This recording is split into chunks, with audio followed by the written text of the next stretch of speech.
السلام علیکم ورحمۃ اللہ وبرکاتہ۔ بسم اللہ الرحمن الرحیم، والصلاة والسلام علی رسولہ الکریم وعلی آلہ واصحابہ اجمعین۔ آج ہم نے سورہ یوسف کی تلاوت سنی اور سورہ ابراہیم کی۔ سورہ یوسف کو اللہ تعالیٰ نے احسن القصص بما اوحینا الیک، نحن نقص علیک احسن القصص بما اوحینا الیک، کہ میرے محبوب ہم نے آپ کو قرآن میں جتنے بھی واقعات سنائے ہیں اور جتنے بھی قصے ہم نے آپ کو سنائے ہیں، ان میں سب سے خوبصورت کہانی اب ہم آپ کو سناتے ہیں۔ اس کا احسن القصص ہونے کی کیا وجہ ہے، وہ مفسرین نے بے شمار نکالی ہیں۔ یہ وجہ ہے، وہ تو بہت لمبی چوڑی ہیں، میں صرف اس کی ایک بتایا کرتا ہوں۔ زندگی کیسے گزارنی ہے کہ ہم کامیاب ہو جائیں، یہ بہت بڑا مسئلہ ہے۔ جیسے میں نے 2 دن پہلے وہ ملاح والی بات بتائی تھی کہ کہیں موت کے وقت ناکامی کا سامنا نہ کرنا پڑ جائے تو ہر شے تباہ و برباد ہوگی۔ قل ان الخاسرین الذین خسروا انفسهم واہلیہم یوم القیامہ، آپ ان سے بتائیے کہ اصل ناکام وہ نہیں ہے جو دنیا میں الیکشن میں ناکام ہو گئے اور پڑھائی میں ناکام ہو گئے، کاروبار میں ناکام ہو گئے۔ اصل ناکام وہ لوگ ہیں جو قیامت کے دن ناکام ہو جائیں گے، جن پر اللہ تعالیٰ ناراض ہو جائے گا۔ اس کی ناراضگی سے کیسے بچنا ہے اور اس کی فرما برداری والے راستے پر کیسے چلنا ہے، قرآن اس کو بتاتا ہے۔ بیچ میں ایک دشمن کھڑا ہے، شیطان، جو ہمیں اللہ کے راستے سے ہٹاتا ہے اور غلط راہوں پہ لے کر چلتا ہے، شارٹ کٹ زندگی کے بتاتا ہے، اور زندگی میں شارٹ کٹ کوئی نہیں ہے۔ پھر یہودا نے کہا، جس کے نام پر یہودی کہلاتے ہیں، سب سے بڑا بھائی تھا یہودا، لیکن یہ مارو نہیں، اطرحوہ فی غیابۃ الجب، کہ او اطرحوہ ارضا یخل لکم وجہ ابیکم وتکونوا من بعدہ قوما صالحین، کہ ایسا کرو کہیں دور دراز پھینک دو اور پھر تمہارا باپ ہوگا، تم ہوگے تو تم اپنے باپ کے زیادہ محبوب بن جاؤ گے۔ تو ان کو لے کر گئے اور جا کر واجمعوا ان یلقوہ فی غیابۃ الجب، جب اس کنویں کو کہتے ہیں جس کا پانی خشک ہو چکا ہو، جس میں پانی ہو اس کو بیر کہتے ہیں، اور جس کا پانی خشک ہو گیا ہو، اور یہ فلسطین پہاڑی علاقہ تھا تو اس میں کنویں خشک ہو جاتے تھے، تو انہوں نے اس میں پھینکا ان کو۔ تو اللہ تعالیٰ کا غیبی نظام چلا، پھر وہ قافلہ آیا، انہوں اٹھا کے لے گیا، گورنر مصر کے دربار میں پہنچے، پھر وہاں بڑے ہوئے تو جیسے اللہ نے ساری دنیا کے آج 7 ارب لوگ ہیں، پیچھے پتہ نہیں کتنے خرب چلے گئے، آگے کتنے آئیں گے، ان سب کو حسن میں پوری انسانیت کو 1/2 تقسیم کیا، اور یوسف علیہ السلام اکیلے کو 1/2 دیا۔ تو ان کا کیا حسن ہوگا۔ وہ جب گورنر بنے تھے تو پھر وہ وزیر خزانہ تو ایسے منہ چھپا کے رکھتے تھے کہ کوئی فتنے میں نہ پڑ جائے، اور عورتوں میں اللہ تعالیٰ نے حضرت حوا کو سب سے زیادہ حسین بنایا،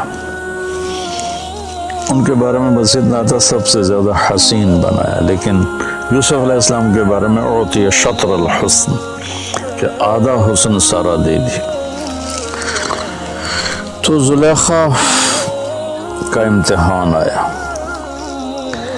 بہت بڑے گناہ کی دعوت، وراودته التي هو في بيتها عن نفسه وغلقت الابواب وقالت هيت لك، اتنا لمبا جملہ اس منظر کے خوفناک امتحان کو بتا رہا ہے، میں سے چھوٹا جملہ بھی ہو سکتا۔ تو یوسف علیہ السلام پر دو امتحان آئے، ایک بہت بڑے گناہ کا امتحان آیا ہے، ایک مصر کے حسن و جمال کا فتنہ، اور دوسرا بھائیوں کی طرف سے جو آزمائشیں چلیں اور ان کی مخالفانہ تدبیریں چلیں، انہوں نے اس پر جو صبر کیا۔ تو جب وہ بھائی ملے نا، جب اللہ تعالیٰ نے یوسف علیہ السلام کو گورنر بنا دیا، وزیر خزانہ بنا دیا، تو بھائی آئے، وجاء اخوة یوسف فدخلوا علیہ فعرفهم وهم له منکرون، کہ بھائی یوسف علیہ السلام نے تو پہچان لیا میرے بھائی آ گئے، چونکہ یوسف علیہ السلام اس طرح بیٹھتے تھے، یہ پورا نقاب اوڑھتے تھے، صرف آنکھیں نظر آتی تھی۔ پھر چھوٹے سی عمر میں ان کو انہوں نے بیچا تھا، اور وہ 30-40 سال کے جوان آدمی تھے، تو ان کا خیال بھی نہیں ادھر گیا، تو انہوں نے پہچانا بھی نہیں۔ یوسف علیہ السلام نے پہچان لیا، تو کہنے لگے تمہارا دوسرا بھائی ہے کوئی؟ کا جی ہے، کہا اس کو لے کے آنا ورنہ کچھ نہیں دوں گا۔ پھر ان کو ایک بہانے سے اپنے پاس رکھ لیا۔ جب انہوں نے بنیامین کو اپنے پاس رکھ لیا تو یہودا نے کہا میں تو واپس نہیں جاؤں گا، پہلے ہم نے یوسف کو کھویا، جان بوجھ کے ہم نے شرارت کی، اب بنیامین ہماری وجہ سے تو نہیں، خود اپنی وجہ سے ایسا ہو گیا، تو جب تک میرا باپ کوئی مجھے اجازت نہیں دے گا میں ادھر ہی بیٹھا ہوں، تم جاؤ۔ تو جب بھائی گئے اور انہوں نے کہا کہ بنیامین نے چوری کر لی ہے اور مصر کے وزیر خزانہ نے روک لیا ہے، تو اس پر انہوں نے خط لکھا۔ اچھا، یوسف بھی نبی اور یعقوب بھی نبی علیہ السلام، اب بیچ میں 7 دن کا سفر ہے ٹوٹل، تو پورے پتہ نہیں کتنے سال، 20-30 سال 40 سال وہ ادھر موجود ہیں، سلامت یہ ادھر موجود ہیں، بتانے کی اجازت نہیں۔ انہوں جیسے ہی وہ وزیر بنے تھے اسی وقت وہ اپنے باپ کو پیغام بھیج دیتے کہ میں ٹھیک ٹھاک ہوں، آپ آ جائیں۔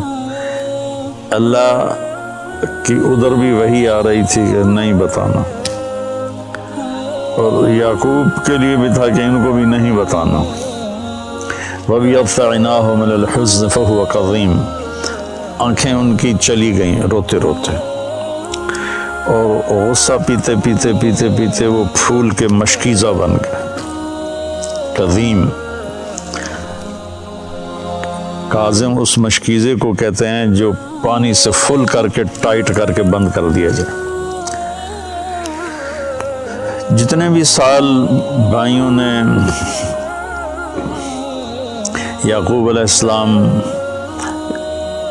کے ساتھ وقت گزارا یوسف علیہ السلام کے بغیر، تو انہوں نے کہا فصبر جمیل، پورے 40 سال میں ایک لفظ بھی طعنہ نہیں دیا میرا بیٹا تم نے گم کر دیا، حالانکہ آپ کو پتہ تھا انہوں نے فراڈ کیا ہے۔ پورے 40 سال میں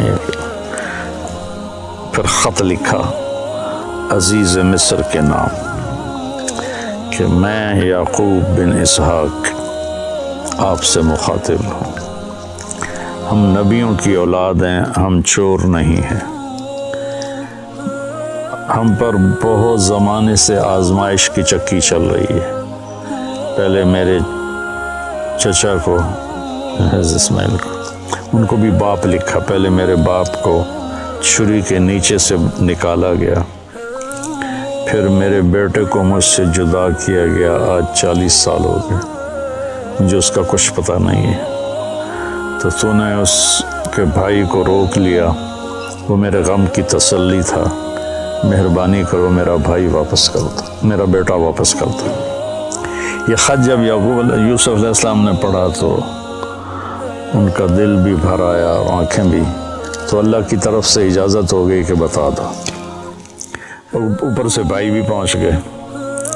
ایھا العزیز قد مسنا واہلنا الضر وجئنا ببضاعۃ مزجاۃ فأوف لنا الكيل وتصدق علينا ان اللہ یجزی المتصدقین۔ کیا عاجزی ہے ان الفاظ، اور کیا ذلت اور پستی کی انتہا کو چھو کر وہ گفتگو کر رہے تھے، کیا بتاؤں۔ تو ادھر سے حکم آ چکا تھا کہ بتا دو، تو اس طرح اوڑا ہوا تھا نا اپنے پگڑی کا جو یہ تھا نا، اس کو ایسے رکھتے تھے۔ تو جب انہوں نے کہا کہ ہم یہ تھوڑی سی پونجی لائے ہیں اور ہمارے پاس ہے بھی کچھ نہیں، فقر بہت ہے، تو برائے مہربانی ہم پر صدقہ کر دیں۔ تو پھر یوسف علیہ السلام نے ایسے کیا، ایسے تھا،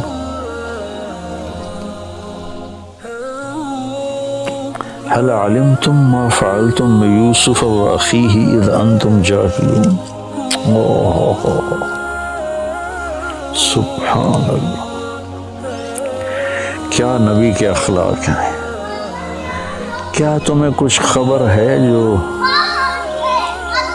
تم سے بے خبری میں یوسف کے ساتھ کچھ تھوڑا بہت ہو گیا تھا، تھوڑا بہت، قید کاٹی 9 سال، زنا کی تہمت لگی، منڈی میں بیچے گئے، کتنی لمبی چوڑی گھاٹیوں سے گزر کر، اور ان کو اس کا سبب کون تھے بھائی؟ ان کو کہہ رہے ہیں وہ حل وہاں بولا جاتا ہے جہاں مجھے، اس کو اردو میں کہتے ہیں آپ کو پتہ چلا، سعید بھائی آپ کو پتہ چلا، تو آپ کو پتہ چلا کا مطلب یہ ہوتا ہے کہ اس کو معلوم نہیں اور میں بتا رہا ہوں۔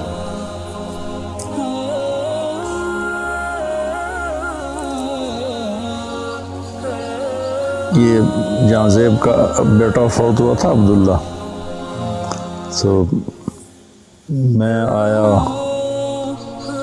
رائمنڈ سے، تو علی چھوٹا سا تھا، یہاں کھیل رہا تھا، میری گاڑی اندر انٹر ہوئی تو بھاگ گیا، آپ کو پتہ چلا عبداللہ فوت ہو گیا۔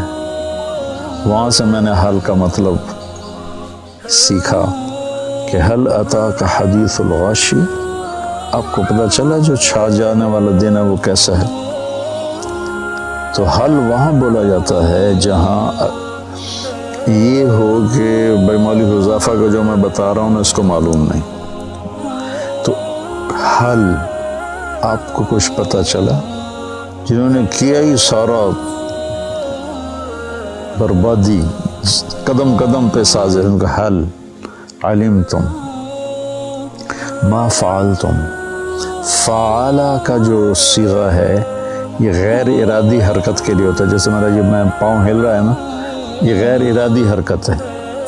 فعلا استعمال ہوتا ہے غیر ارادی حرکت کے لیے، پھر ارادی کے لیے بھی عاملہ کا لفظ استعمال ہوتا ہے ارادتاً جو کام کیا جائے۔ تو ما فعلتم میں یہ پھر ان کے جرم کو ہلکا کیا کہ تم سے بس ایم ہی ہو گیا، تم کرنے کا کوئی ارادہ تو نہیں تھا، بلا ارادہ ہو گیا۔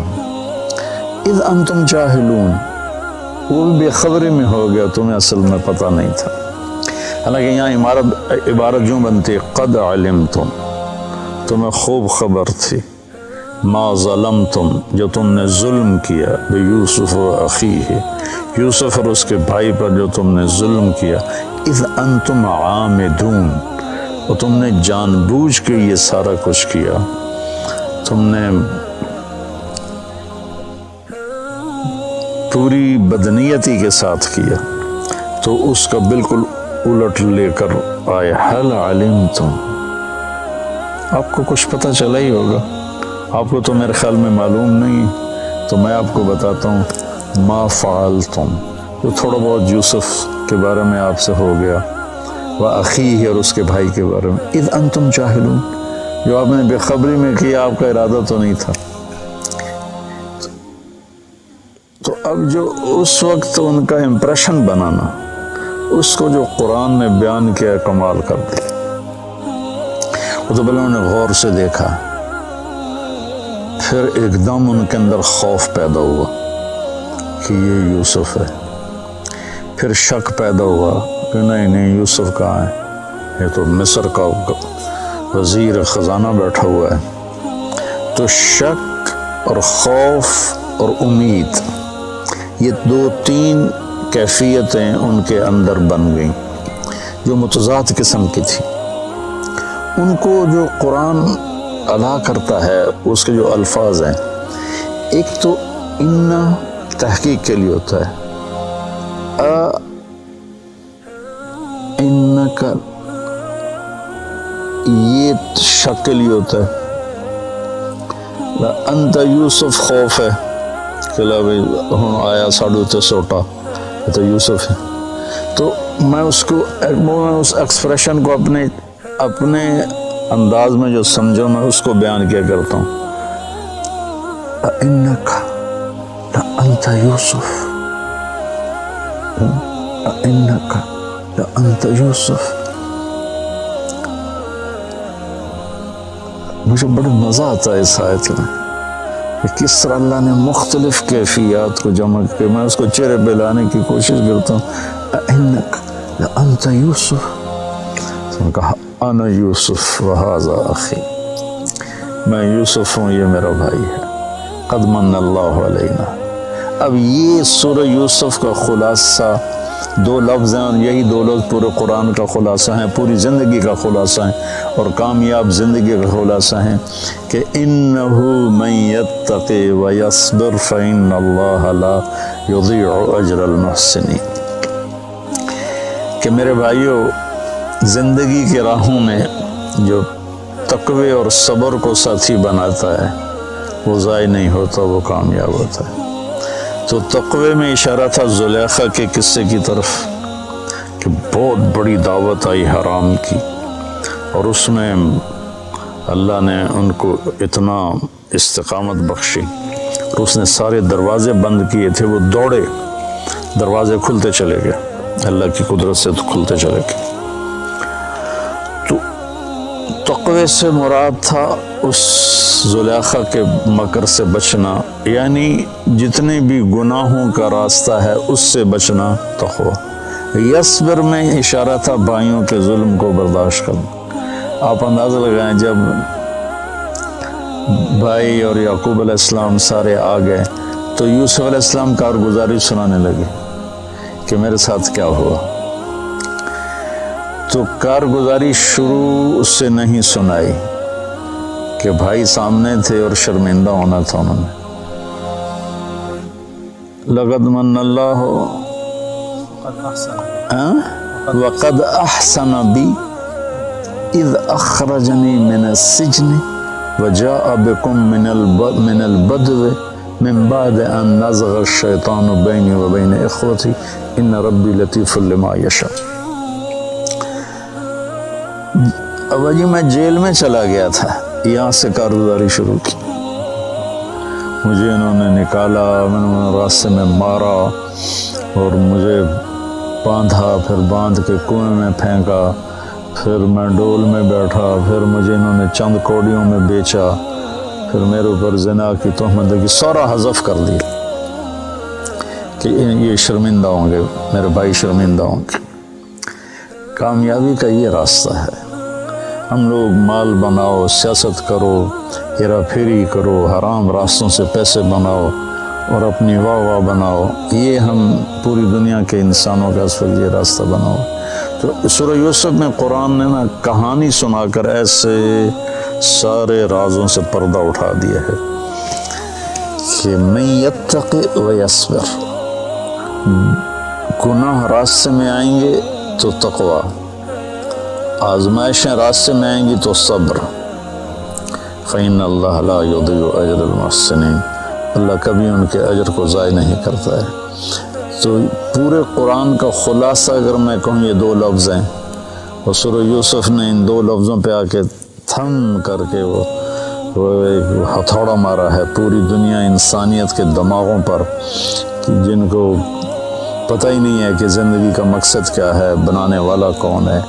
تو ان کے لیے اللہ تعالیٰ نے یہ ایک خوبصورت کہانی سنائی ہے، اور اس ساری کا خلاصہ میں یہ دو لفظ نکالتا ہوں، من یتق و یصبر، کس صبر کی انتہا ہے۔ پھر جب انہوں نے کہا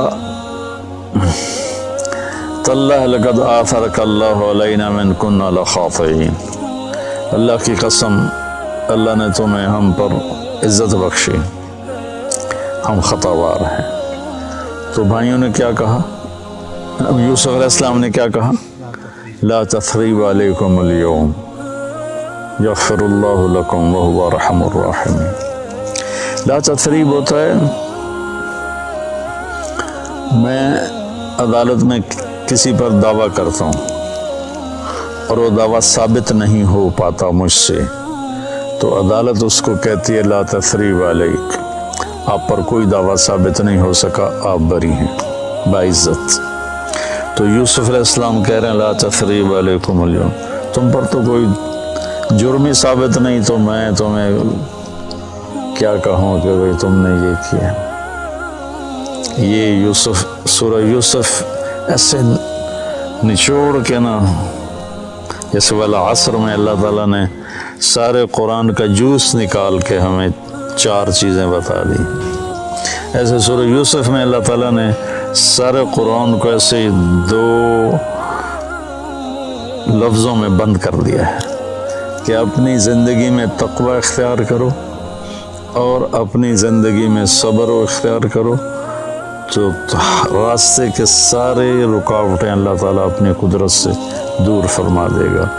سورہ یوسف میں یہ ایک بہت خوبصورت پیغام ہے۔